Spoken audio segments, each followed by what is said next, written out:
HSC 27 এই ভিডিওতে আমি তোমাকে ইনফর্মাল লেটারের এমন একটা সাজেশন এবং সলিউশন পিডিএফ শেয়ার করব যেটা থেকে তোমার প্রি টেস্ট টেস্ট এমনকি ফাইনাল পরীক্ষায় আসার সম্ভাবনা সবচেয়ে বেশি।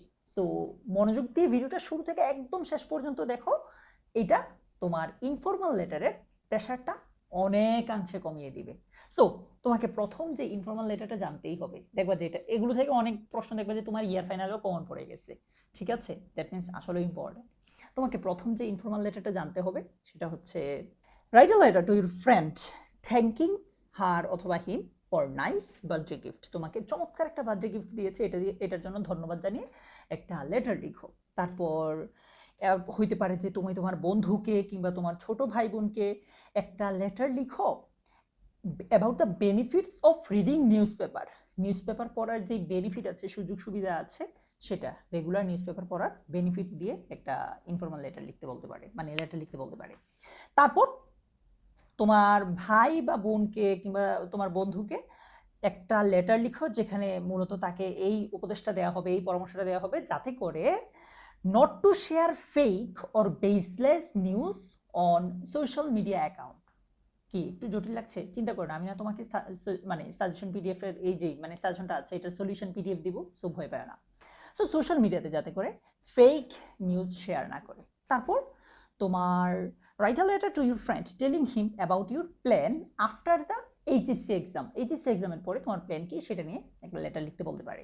তারপর write a letter to your friend অথবা write a letter to your younger brother কিংবা সিস্টার টেলিং হিম অথবা হার হাউ টু ইমপ্রুভ, কিভাবে ইমপ্রুভ করা যায় স্কিল, দক্ষতা ইন ইংলিশ, ইংলিশে কিভাবে দক্ষতা বা স্কিল বাড়ানো যায়।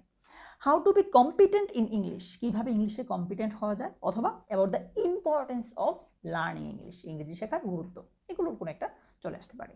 তারপর write a letter to your friend about your country, তোমার বিদেশি বন্ধুকে তোমার দেশের যে সৌন্দর্য আছে সেটা নিয়ে বলতে পারো, কিংবা এটাকে একটু ঘুরে বলতে পারে যে রাইট আ লেটার, মানে বলতে পারে এইভাবে যে right a letter to your friend, যে ধরো কোন একটা কান্ট্রিতে আছে, টু গিভ হিম অথবা হার আ ব্রিফ, তাকে একটা ব্রিফ দাও, তাকে একটু বলো account of the sites and sounds of Bangladesh, যেটা একটু আগে বললাম বাংলাদেশের যে সৌন্দর্য আছে, দুইটা সেম, হ্যাঁ, এটা নিয়ে বলতে পারে, আমাদেরকে বলতে হইতে পারে।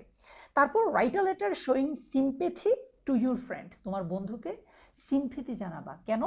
কারণ হচ্ছে who is infected with dengue fever and hospitalised, যে হচ্ছে ডেঙ্গু ফিভারে আক্রান্ত এবং সে হসপিটালে ভর্তি আছে, সো তাকে একটু সমবেদনা জানাবা আর কি।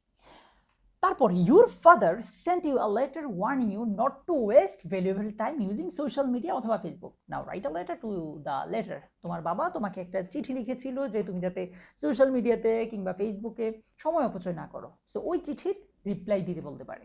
আচ্ছা, তারপর write a letter to your friend living in the USA about the celebration of 16th December in your college, কিংবা সেলিব্রেশন অফ পহেলা বৈশাখ ইত্যাদি। মানে তোমার বিদেশি বন্ধুকে বলবা যে তোমার স্কুল কলেজে কিংবা তোমার দেশে অমুক একটা প্রোগ্রাম হয়েছে, এটার কিভাবে উদযাপন করা হয়েছে, কেমন।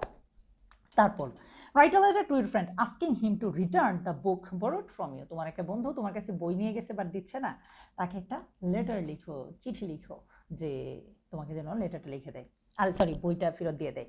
Right a letter to your friend telling him how you spent the vacation, এখানে সামার ভ্যাকেশন বলতে পারে, উইন্টার ভ্যাকেশন বলতে পারে, কোনো একটা ভ্যাকেশন বলতে পারে, যে তাকে বলো যে তুমি কিভাবে ছুটিটা বা এই ভ্যাকেশনটা কাটিয়েছো। সর্বশেষ right a letter to your brother advising him to study regularly, তোমার ব্রাদারকে, ছোট ভাইকে বা ছোট বোনকে যাতে নিয়মিত পড়াশোনা করে সেটার জন্য একটা লেটার লিখো। And not to adopt unfair means in the examination, এবং পরীক্ষার হলে যাতে নকল না করে সেটা নিয়ে, মানে অসৎ উপায় অবলম্বন না করে সেটা নিয়ে লেটার লিখতে বলতে পারে।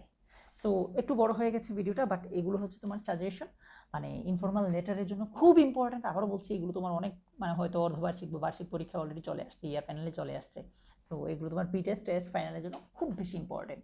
এবার আসি ইম্পর্ট্যান্ট আলাপে, যে ভাইয়া অনেকক্ষণ বকবক করছেন, এবার আমাকে বলেন যে সলিউশন পিডিএফটা কিভাবে পাবো। উত্তর হচ্ছে খুব সিম্পল। সলিউশন পিডিএফটা পাওয়ার জন্য তুমি প্রথমে ভিডিওটা অবশ্যই অবশ্যই অবশ্যই শেয়ার করতে হবে। বলতে পারবো এত কাহিনী করেন কেন? কাহিনী করতেছি জাস্ট একটা কারণে, যাতে তোমার মাধ্যমে তোমার ব্যাচে তোমার ফ্রেন্ড সার্কেলে সবার কাছে আমি পৌঁছে দিতে পারি। সিম্পল হিসাব। ভিডিওটা শেয়ার দেওয়ার পর তুমি আমার এই পোস্টের কমেন্ট বক্সে এসে লিখবা IL27। IL27 লিখলে ইনফর্মাল লেটার আর কি। ইনফর্মাল লেটার 27 মানে হচ্ছে 27 পেজ। IL 27 লিখলে আমার টিমের সবাই দেখবে যে অ্যাকচুয়ালি তুমি ভিডিওটা শেয়ার করছো কিনা। যদি আসলেও শেয়ার করে থাকো তাহলে তোমাকে এটার সলিউশন পিডিএফটা তোমার ইনবক্সে পাঠিয়ে দেওয়া হবে, ঠিক আছে? সো ভিডিওটা শেয়ার দিয়ে তুমি তোমার সলিউশন পিডিএফটা বুঝে নাও, এটা তোমারই। আজকের মতো এ পর্যন্তই, তোমার সাথে দেখা হচ্ছে তোমার ইনবক্সে। ভালো থেকো, আল্লাহ হাফিজ, আসসালামু আলাইকুম, টাটা।